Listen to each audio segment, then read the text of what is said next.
Hit it, Phil. Can it be the breeze that fills the trees with rare and magic perfume? Oh, no, it isn't the breeze. It's Jackson time. La, da, da, da.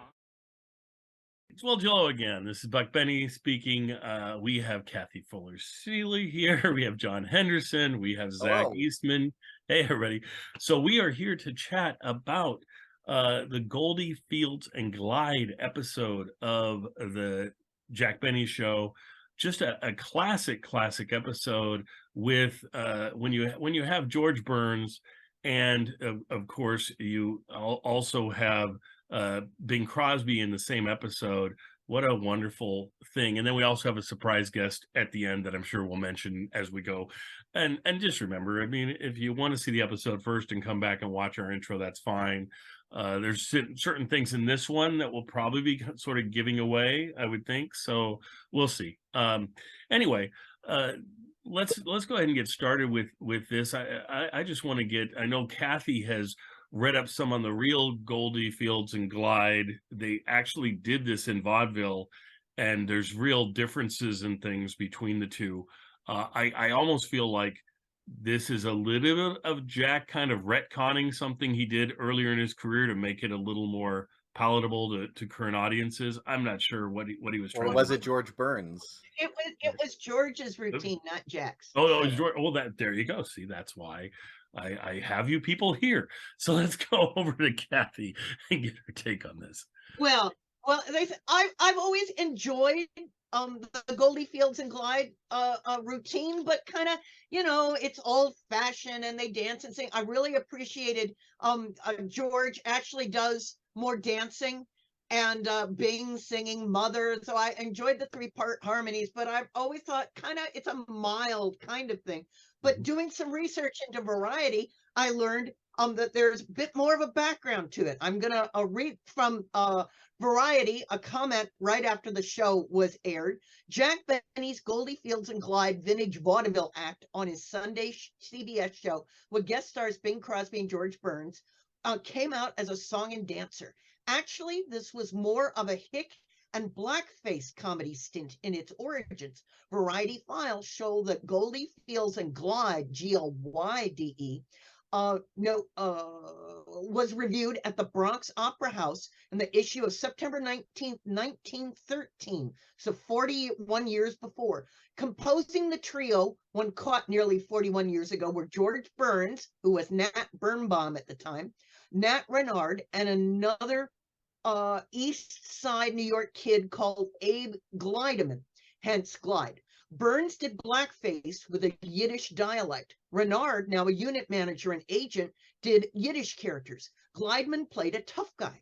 Benny presented the act on his show as going back about 30 years. He may have been referring to engagements after the Bronx Opera House, as the trio in later years played such Gotham spots as Miners Theater in the Bronx and the Old Murray Hill Theater, now Lowe's 42nd Street. The Variety reviewer incidentally said that Burns' Goldie was not so, I can't tell if it's not so hot or not so bad, NSB or NSH. So the shock was to see, and George would have been 17 years old at the time. So one of his first trios trying to make it in local vaudeville, moving from amateur to professional act, was these 3 young men coming out and singing and dancing, and perhaps they were in boaters and jackets, but also with strongly racially and ethnically stereotyped in ways that, of course, wouldn't be acceptable today.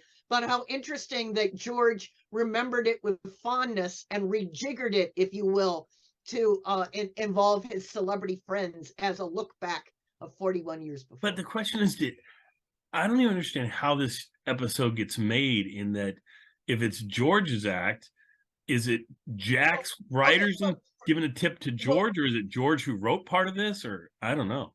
I think it could be, well, singing Mother, that's an ancient song, so it could have been lifted pretty strongly from pretty thoroughly from George's original act, just not doing the ethnic and racial parts.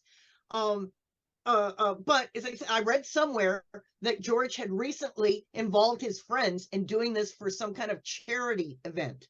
Okay. So you can see how that's the heart, and then Jack and his writers put the mechanical stuff of Jack on the patio with Rochester and the visual machinery to bookend it. He didn't have enough for a whole episode, and so we get these 2 parts. Well, and how often do we get that in the Jack Benny show, which is so unique, and we've mentioned this a number of different times, but where you get 2 completely different things kind of that they fasten to each other, 2 15-minute pieces. You would think having a 30-minute piece wouldn't be that hard, but apparently it was. But he'd just also done it with the Gracie Burns episode, which it started back in 1946 as a charity event. So they had some history with taking something they had done and then building enough of the sitcom of the Benny Show framework about it too. Yeah, interesting. John, what are your thoughts on this one? Well, I have to say, talking about the vaudeville section, I don't get it. I don't get it. I'm not familiar with vaudeville because I'm not from the early 20th century. I don't get any of the references. I imagine if you saw vaudeville when you were younger and then you saw this, it would bring back memories. You would be like, oh, that's totally what vaudeville was like. I don't get it. But I do love it because they are having so much fun that I have fun with them. And so I thought it was lots of fun. Of course, those 3 guys, George Burns, Bing Crosby, and Jack Benny, and you can tell that they like each other and they're having fun together, just being with each other. So I thought that was great. If you remember the movie Singing in the Rain, when they detail the vaudeville history of Gene Kelly in the background, so much of vaudeville was guys coming out in jackets and hats and singing and doing a little bit of dancing. So that was so much of George's actual history and Jack's actual history. Yeah, but when they did that back in vaudeville, my impression is that it was a lot bawdier. It was a lot more raucous. It was a lot more, and that's what you would remember, and that's what would make the bits work. When you take out those bits, though inappropriate for the time to leave them in, but when you take them out, you're left with a very saccharine sort of piece with no teeth to it, and so the audience just goes, okay, that was a cute, innocent time, but it doesn't work. But in reality, it did work because it wasn't like that. It did have an edge. It did, but the edge was very racially inappropriate. There was lots of issues with it, to where you can't present it like it really was. If somebody had been able to film some of vaudeville and you were actually be able to see it, I think you would go, oh, that's funny, or that's, interesting, but it's not appropriate and things. It's just like when you catch now people's comedy acts and they are doing this working very blue, you can laugh at it, but then you go, well, you can't bring that to television in like a network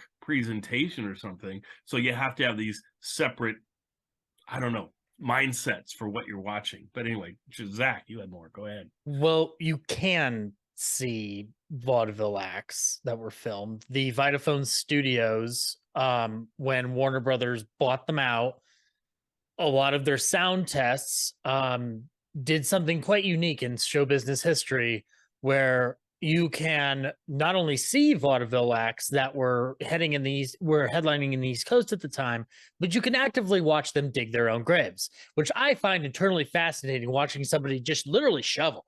But you can watch a lot of these acts, and actually, if you search around YouTube, look up PBS vaudeville, there is a documentary about vaudeville and people's recollections of it, and clips as well, surrounding what vaudeville was at that point. And it's a far cry. You're right. It's a far cry from what Benny presents, but there are elements of it that are true in that respect. When you watch the Vitaphone shorts and compare it to Goldie, Fields and Glide, you see the similarities, but you can also see the clear differences. Like there are like literally some acts that are just not even doing dancing. They're like going like, she was tall-eyed, wide-eyed, every kind of eyed, like that kind of vibe, like anything from a stilted dry to something very rambunctious. And it's funny because like this episode was one of the first episodes of the Benny program I ever watched, and so on television, and so therefore it also shaped my idea of what vaudeville was until I picked up the Jazz Singer DVD collection that came out like about 4 or 5 years later. And the difference is so stark that you're almost seeing, I don't want to proclaim it like necessarily revisionist history, but you are seeing like it's the glossed over version. Like Yeah. I That's what I'm love saying. Yeah. I love when people talk about vaudeville with such gleamed wide eye, because I'm like, are you remembering the time that you were huddled cold in a train car heading to the next town, or like sitting in a boarding house with nothing to eat? Because that's what vaudeville was. Like, read about the Marx Brothers history in vaudeville. You realize how down and dirty it is. And they were blacklisted from the main circuits. So they were like playing the worst kinds of places. The same ones that Jack Benny played. So Yes. they were on the same circuit. So Yes. Yeah. Zach, you're making really important points, but I would also mention, because I'm in the middle of working on volume 3 of Jack's radio show from late 1932, early 33, Yahoo! and Jack and Harry Kahn are using these exact same, not blackface, but lots and lots of ethnic actors. So much of the humor is just using a Russian or a Yiddish accent on what's a pretty lame joke. So that was It is Yeah. interesting to try but to that was vaudeville. So Mhm. piece together, like from like my earliest exposures to, you know, going back in time, because, you know, I saw there was a vaudeville thing on Garfield and Friends, and then I saw there was some vaudeville stuff on The Muppet Show, and then you go Mhm. back and there's vaudeville stuff, you know, like you said, Singing in the Rain or whatever. And I just got the Blu-ray of Betty Boop, which has a vaudeville thing, which would have been pretty close to contemporary. But all of it is baffling for me. I still don't quite get it. It, So. it's actually more like TikTok. It's like, you Mhm. know, it's like lots of random little things that the longest length of a show is 15 minutes, somewhere 5 or 6. It's animals, it's singing, it's dancing, it's, you know, so it's a lot more like contemporary Right. media Sure, that young folks watch Isn't than it? all is it- nerd and I've never everybody's- heard anybody compare it to that, but that totally makes sense. So Kathy, that's I can't crazy. remember who wrote the book, but somebody wrote a book about literally YouTube being a comparison to vaudeville by that Sure. standard. Yeah. And John, if you want a good movie that really glosses over vaudeville with a fresh coat of paint, it's Mother Wore Tights. Mother Wore Tights really lays on that paintbrush thick. It's a beautiful movie. I love it, but it is very much I'll put it this way: Seven Little Foys is far more representational of vaudeville by comparison, to my mind, because that one showed the sort of recklessness of, yeah, why would you Shanghai your kids into an act? And yet obviously Bob Hope's speech at the end is very compelling as to why you would do that, because it is a family thing. And like, so like you're right, it's so interesting to watch the reminiscence of vaudeville, but like, and I get it from a human perspective. If that's where you got your start and where things were a lot more, I don't want to say experimental, but like you had the ability to fail because the next town was available. Now you're suddenly broadcasting from coast to coast on radio and then television. Things have to be far more certain. They probably missed the ability to bomb, or at the very least and to hear the live audience in a different way, because radio doesn't work the same way. You're not allowed to do, like, Jack could do the fiddle, but you're not getting the same thing that he's doing where he goes a little bit and then just talks a little bit like the vaudeville act is supposed to have gone. Right. So like it's fascinating to do that. But this Benny show also does something that I love, is that they pull off a physical gag, and it is the lounger outside that just spins out of control. The editing on it from film perspective is actually very is very economical. It obviously allows for that gag to go around and around and around. And we are more focused on Rochester than we are on Mr. Benny. And so like the fact that he goes up in the tree, my belief is suspended all the way to the point it needs to be. And that's what makes that final gag something that I still adore, which is just Bob Hope having eternally sit up in that tree after trying to make a business deal with Jack. Like That was is such a great surprise. It's a great little payoff, and what a cool thing if you're going to only have a line or two to be able to do that and have it be funny, have it be the capper of this whole bit. I love that as well. I love having all these guys on this show.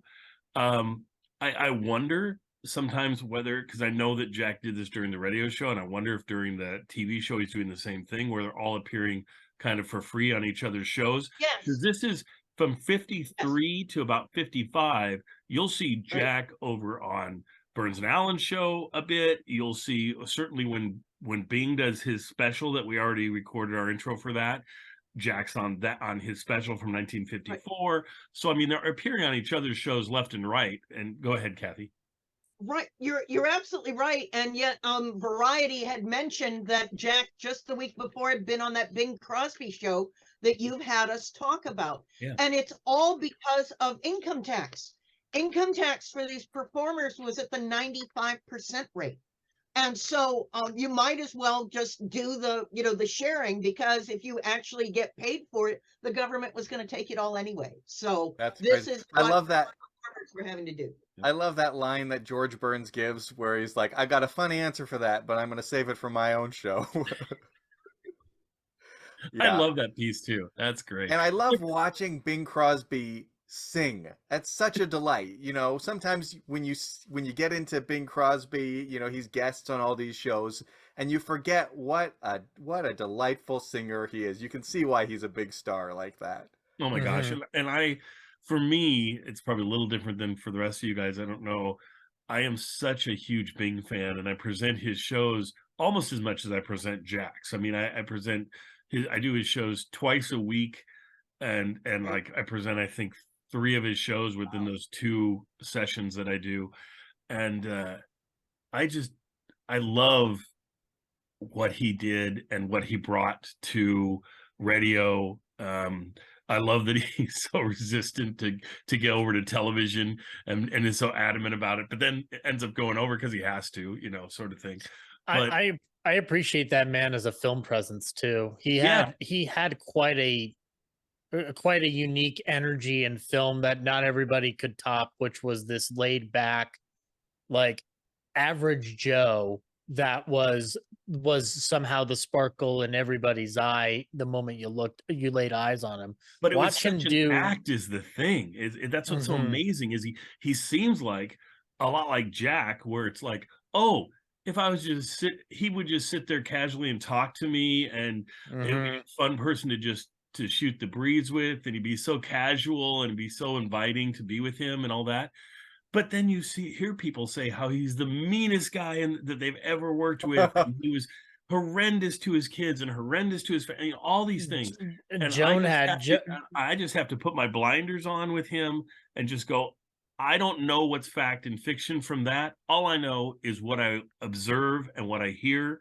And from what I hear and what I observe of him on film, and he's delightful. He really presents a great character, and if it's character, it's a character. If it's him, it's him. I don't know, but I just enjoy it. Yeah. If you believe, before we run out of time, I want to ask you the copy that you sent us has something really interesting. I want to know if are you gonna be posting that same copy?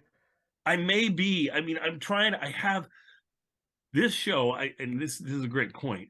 This particular show of this Jack Benny episode, I probably have more different copies of it than any other show that I have, and it's like every one of them has issues or not. This one seemed to be the clearest, but it has where all of a sudden the sound will get worse and the picture will change. It's like they've morphed 2 or 3 things together to create this, but it's a pretty solid version throughout. It's just some of it you go, oh, this isn't as nice for like a minute and a half, and then we're back to it being good again. And I kind of like that because you can see where they edited it. to edit out the commercials or for whatever reason content in a couple of the cases. Yeah. So I thought it was fascinating to see, oh, this was one of the things that they decided not to include. Right. And so I almost feel like I need to sit down with some other versions and watch them through and see if the editing is the same. I mean, did the person throwing this together accidentally cut some bits? I don't know. I don't know what happened here. But when I saw it, I was like, boy, this is a clear copy. And because I only watched like the first, I judge these things. I watch the first 6 minutes, 3 minutes, and decide, oh, this is the version I want you guys to see because it's the clearest one I have. Right. And it was definitely clearer than any of mine. But then when I watched the whole thing, I was like, oh my gosh, it's like it's a little up and down throughout. But anyway, so I don't know. Yeah. I kind of expect that from most Benny television programs at this point. Like, it's just like, I'm never going to get the master that I want or whatever. I just kind of have to live with it. We're just lucky to have anything is what I'm exactly. Yeah. I'm like, this could be worse. I could not have this at all. Yeah. And it goes into, it's good for the Goldie Field and Glide actual performance. That's one of the better quality, and they're a distance from the camera, so the other versions I have, they look very blurry, where you're going, okay, I think they're what are they doing now? This one is clear enough that you can make out, oh, that's Jack over there, and there's George Burns. You're never questioning who's who and things, whereas some other versions, it's like, is that blur Jack or is that blur George Burns? I'm not sure. Anyway, but yeah. Well, I really loved the episode, and I'm not going to spoil it, but the joke in the monologue, I laughed out loud, and I thought it was great. Oh, I no, it's the end of the end of Road to Nairobi is Jack telling a vaudeville joke from 1929 that he's brought back in 1954. So I wish he'd put it on Goldie Fields and Glide. Yeah, we'll be talking next time about the Road to Nairobi episode. That is the train wreck of all train wrecks of Jack Benny episodes, probably. There's going to be so much to talk about. At least there's something good, a joke from 1929 that's in there. But man, that episode, it could have been done in 1929, that whole episode, for the cultural sensitivity that's in there. But anyway, we'll get to that next time. But thanks everybody for tuning in. Enjoy this episode. Like I say, it's a classic that when they were first releasing all these sets on DVD, it'd be on every set because, like I said, there's so many copies floating out there in different quality. Hopefully someday we'll find a really good quality one. As we're talking about the Road to Nairobi next week, I have more copies of that than anything as well, and they're all bad. Every copy I've ever seen of that thing is bad. It's horrendously. Yeah. The picture's bad. The quality of the show itself is bad. especially when it cuts to the wide of that surprise at the end. Yeah, like the quality has never looked definitive, and it's not until they bring them out afterward that you really realize who's doing it, because it's unclear unless you hear the small audio of "I've got a match." So, and this episode was filmed, correct?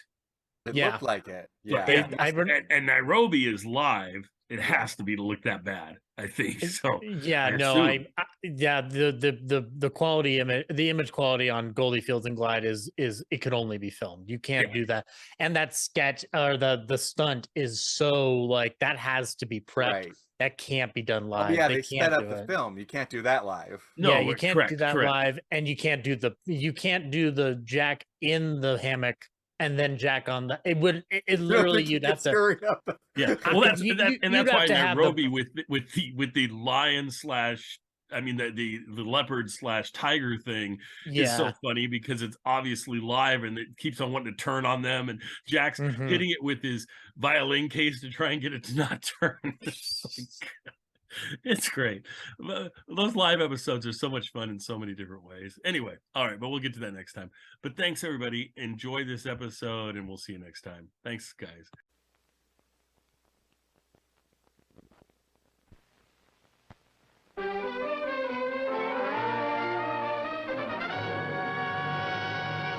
The Jack Benny Program, presented by Lucky Strike.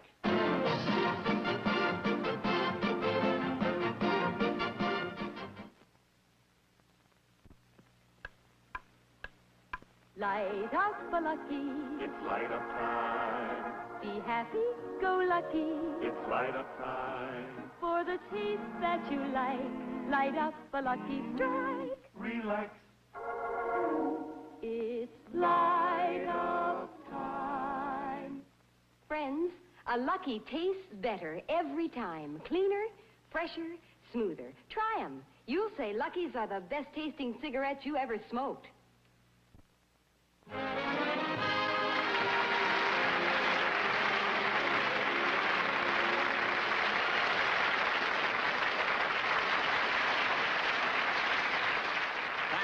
Thank you very much, ladies and gentlemen. You know, for a fellow who has to appear in front of an audience today, I must say that I did a very foolish thing last night. I met a beautiful girl, and I just couldn't resist going out with her. See, we had dinner together, and we went dancing, and then I took her for a drive in my car, and we finally got to a lonely road, and wouldn't you know, I got a flat tire. And I want to tell you something. You got to be awfully strong and have pretty good muscles to yank a wheel off the car and to force a tire off the rim.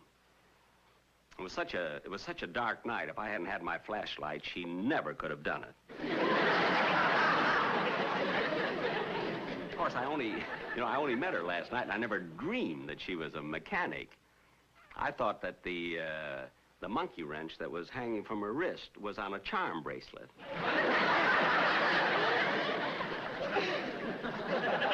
She got the tire fixed, then we had a wonderful evening, and I didn't get home till about 2:30.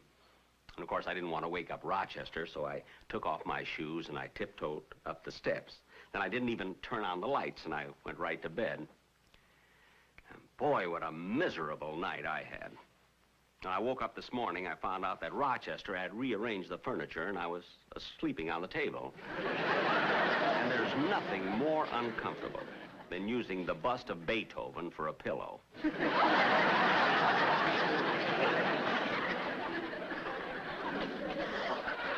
But even though I'm a little tired now, tomorrow I'll be all right, because I'm always relaxed. I always feel fine the day after a show.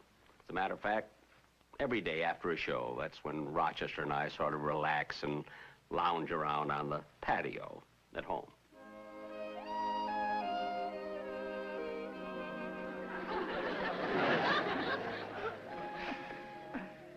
Rochester, why did you stop rocking? I'm sorry, boss. I got interested in this book. Boy, is it exciting. I don't care if it is exciting. Rock me some more. Yes.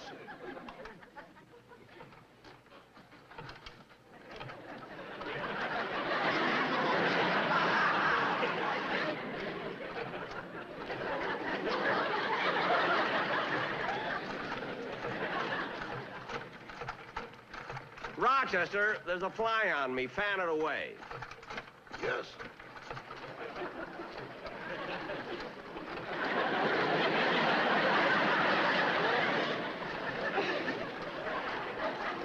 Did you finish churning the butter? Not yet. Well, churn it. Yes.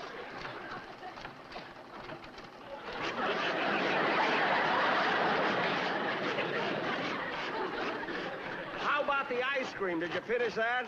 I haven't even started yet. Well, start it. I will.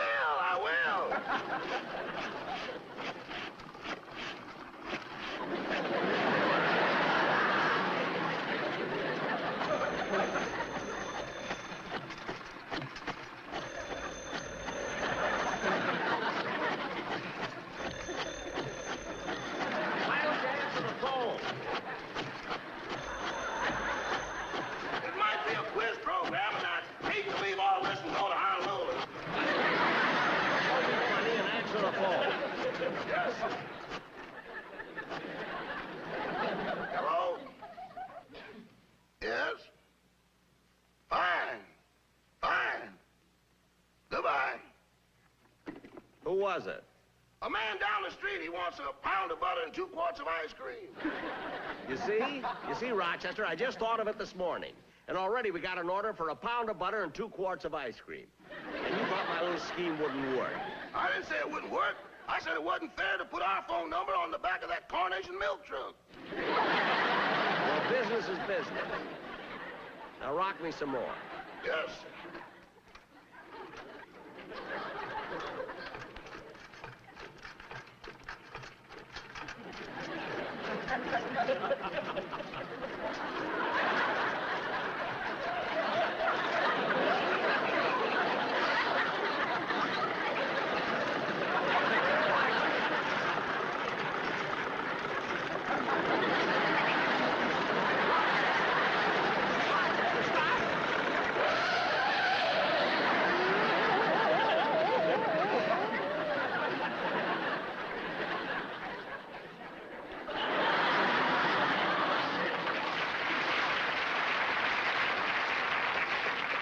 Rochester, why did you stop it so fast?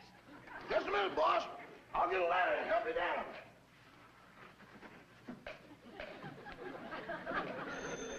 There you are. Answer the phone. It might be another order. I'll be done by myself. Yes. Hello? Mr. Benny's residence stars stage, screen, radio, television, and now rehearsing for Tarzan the Apes. Oh, hello, Miss Livingston. Yes, he's here. Just a minute, I'll call him. It's for you, boss. It's Miss Livingston. Oh, okay. Hello, Mary. This afternoon? No, I'm busy. Yeah, I got a golf date with Bing Crosby and George Burns. What are your plans for tonight? I haven't any. Would you like to see a movie? Okay, so would I. No, don't come here. I'll come over to your house. Your television screen is much bigger. Mary.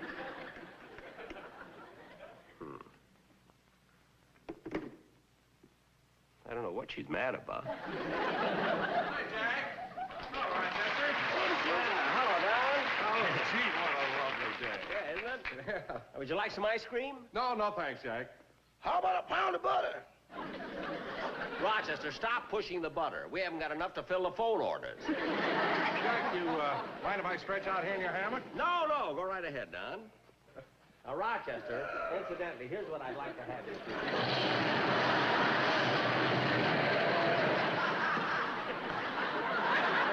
Rochester, come on, help. Don.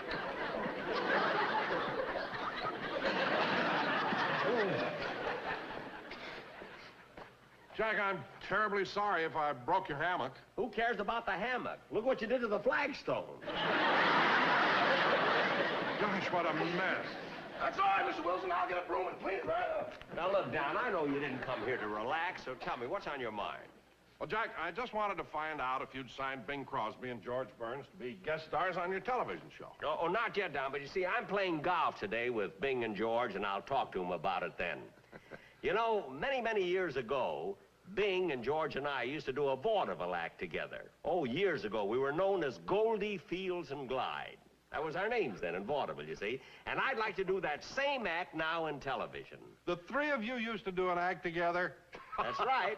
That's right. Jack, you're kidding. No, I'm not. Wait a minute. Oh, Rochester, Yes, boss? bring my scrapbook. You'll find it in the desk drawer. Yes, sir. Ah, those were the days. You know, when Bing, George, and I, when we were known as Goldie, Fields, and Glide, we used to play towns like Burning Stump, Iowa, and Stagnant Water, Nebraska, and we even played on an Indian reservation. The three of you really played an Indian reservation? That's right, Geronimo, New Mexico. Light up a lucky. It's light up time. Be happy, go lucky. It's light up time. For the taste that you like, light up a lucky strike. Relax. It's light up time. That's the way to enjoy your baseball. Get out early, look over the lineups, and light up a Lucky. You'll be way ahead of the game, cause Lucky's sure taste better. Everybody knows LSMFT. Lucky Strike means fine tobacco. And then that naturally good-tasting tobacco is toasted. It's toasted to taste even better. So join millions of Lucky fans. Make your next carton Lucky Strike. For the taste that you like, light up a Lucky Strike. Right now. Light up a Lucky. It's light up time. You'll say it's the best tasting cigarette you ever smoked.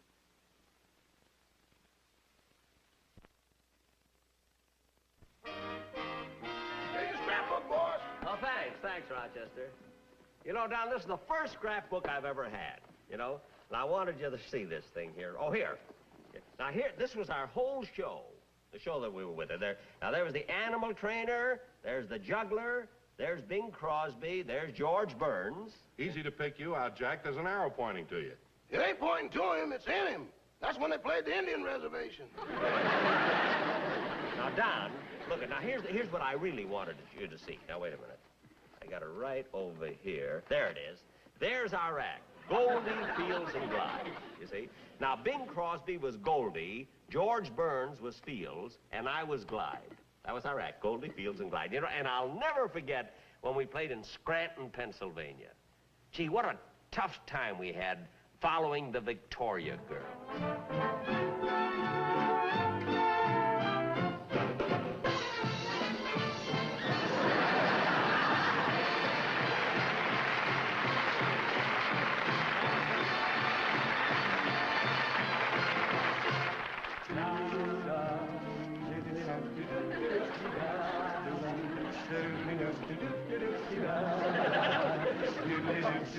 Oh, hear the steamboat whistle blowing. Honey, don't cry. When you know it's time are going.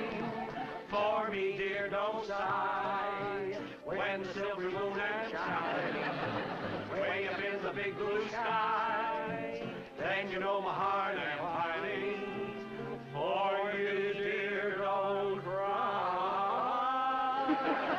I'll see you. My heart will pine for you when the toil of day is through.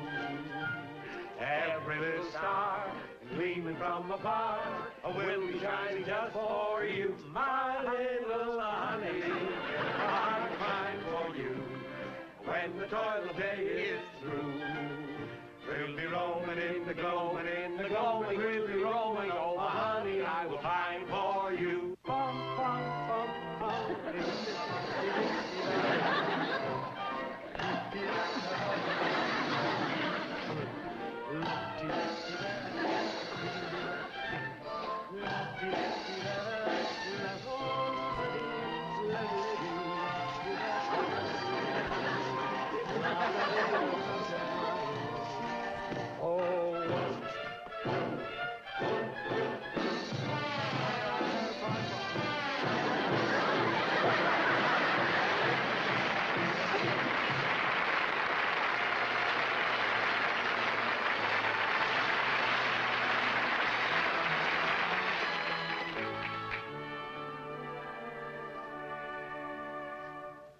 M is for the million things she gave me.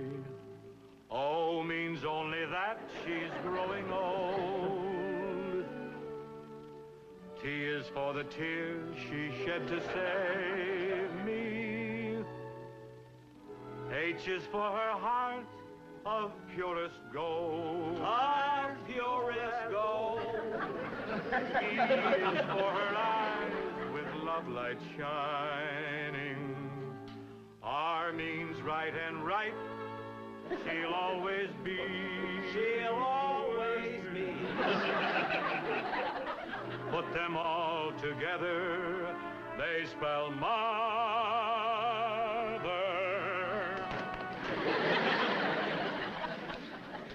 A word that means the world to me.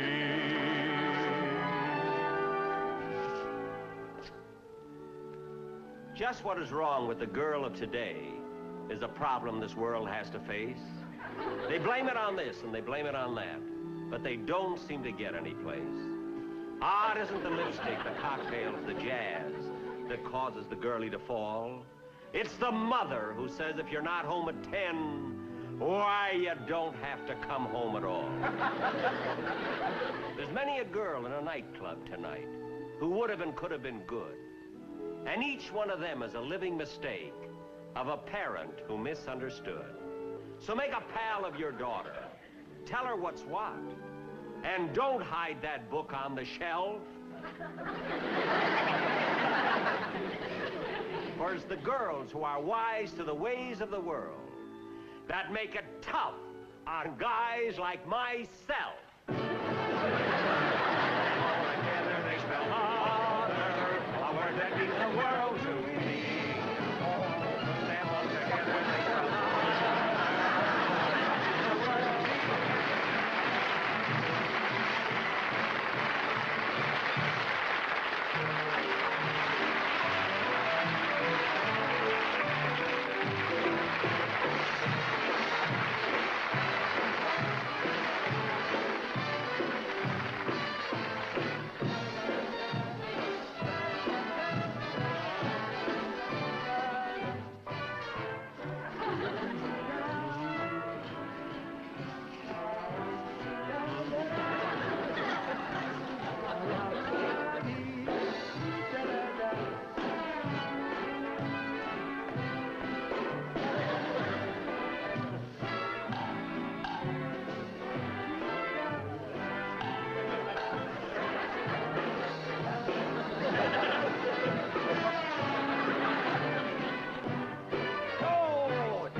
Ladies and gentlemen, this is the first time that we have ever appeared here in Scranton, Pennsylvania.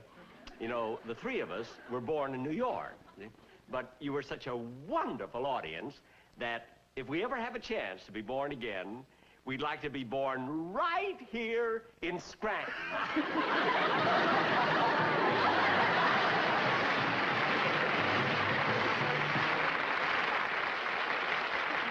Yes, Don, that was our act.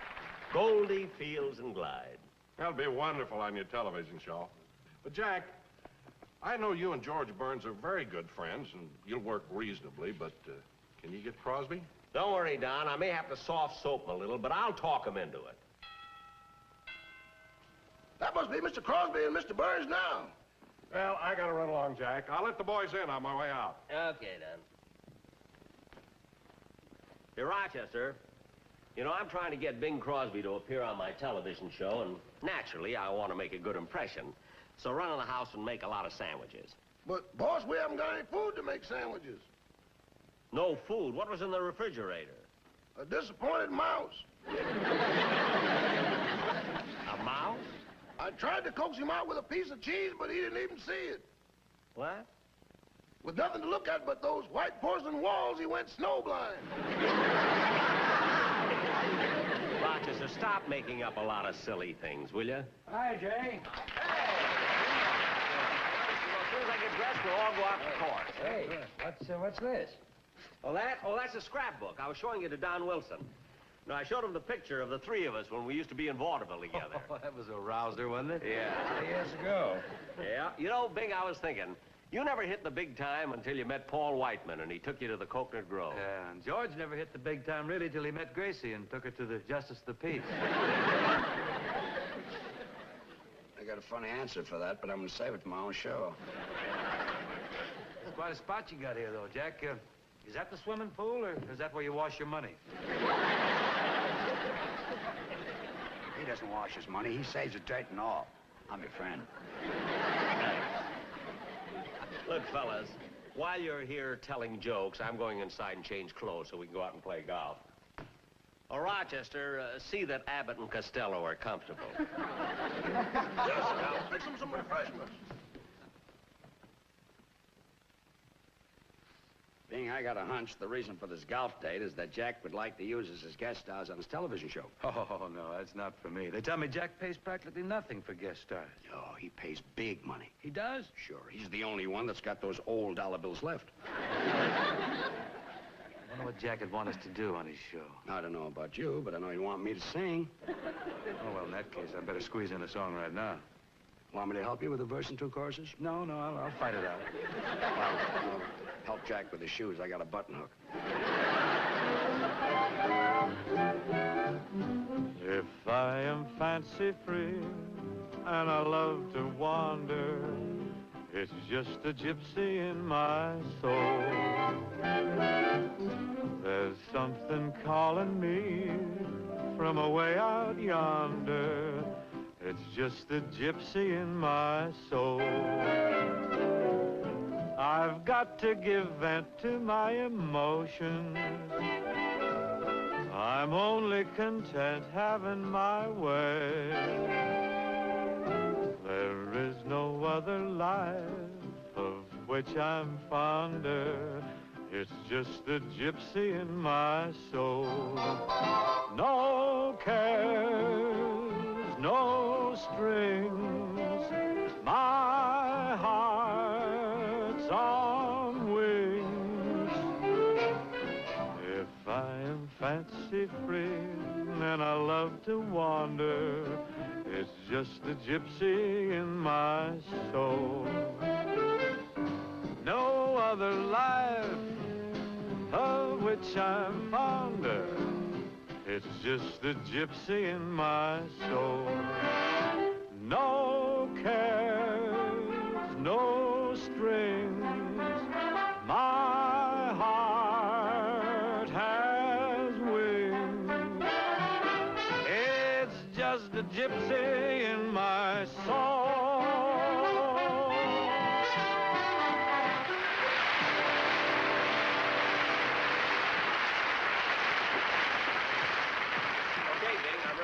Fine, where's George? Oh, he's waiting for us out in the car. Well, let's go. Oh, wait a minute, Bing. You see, the reason I asked George to wait for us in the car is, well, because I wanted to talk to you about something alone. Well, what about? Well, sit down. No, wait a minute. I think it'd be much more comfortable over there. Well, what is it?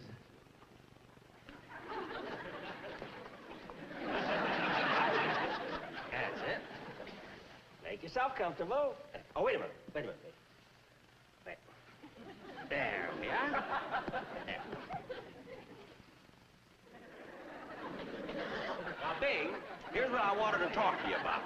See, I'm going to do another television show pretty soon, and I'd like to have you as my guest on this show. Oh, I'm flattered, Jack.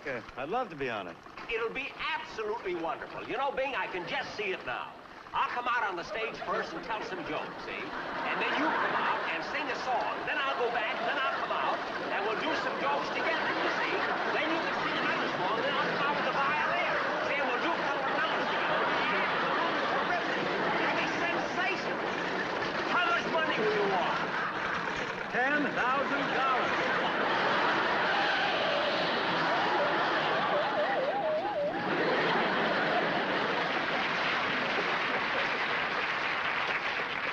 Hey, Jack, come on, get me down out of here. I'm not going to let you down. You come down on your price. Oh, no, you don't. I won't budge. I'm going to stick to my price. You better do what he says, Bing. I've been up here for 4 months.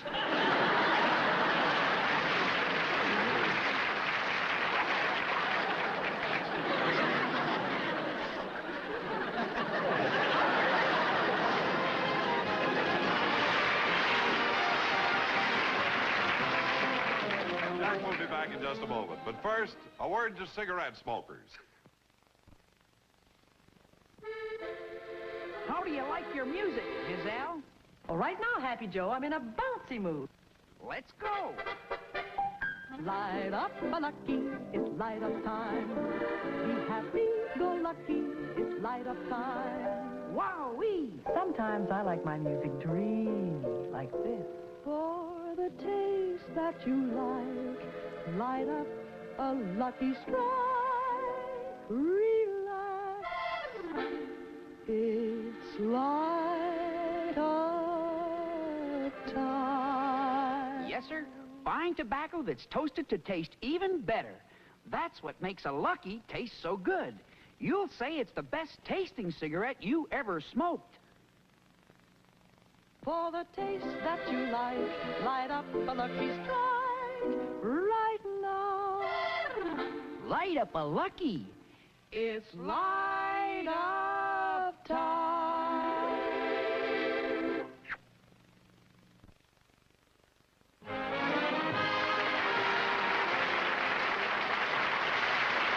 Thank you. Thank you very much, ladies and gentlemen.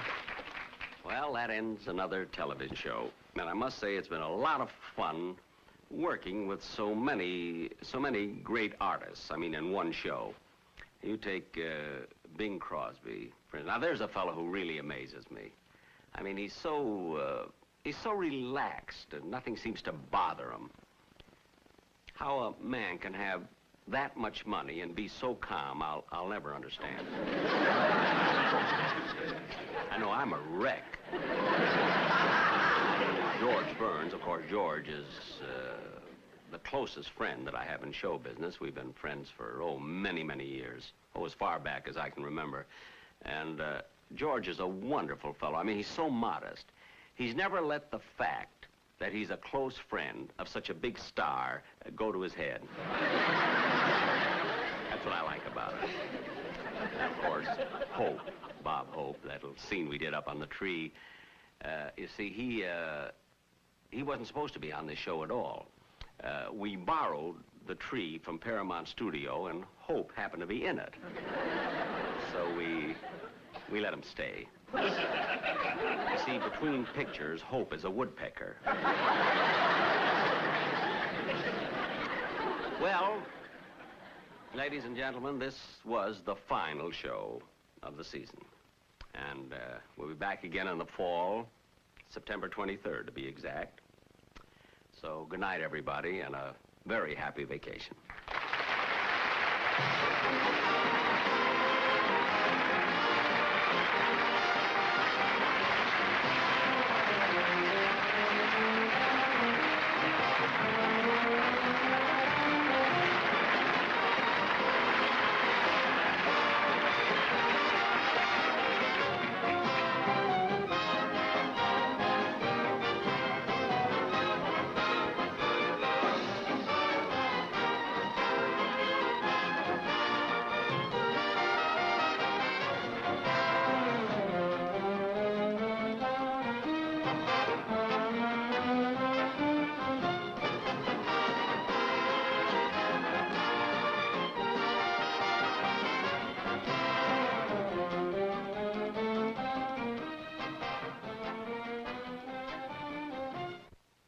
Remember, 1 week from tonight on this same station, be sure and watch Ann Southern in Private Secretary.